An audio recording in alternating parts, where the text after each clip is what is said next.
album art looks wrong, fix it with this.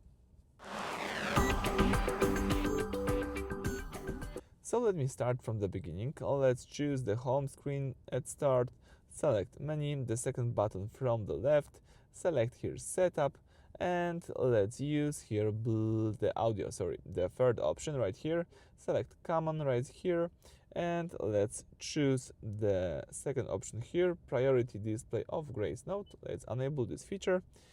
And by turning on the priority display, the car uses its own professional music database to find the high quality correct cover art instead of relying on your phone's data. So that's it for this video. Thank you for watching. Please subscribe to our channel and leave thumbs up under the video.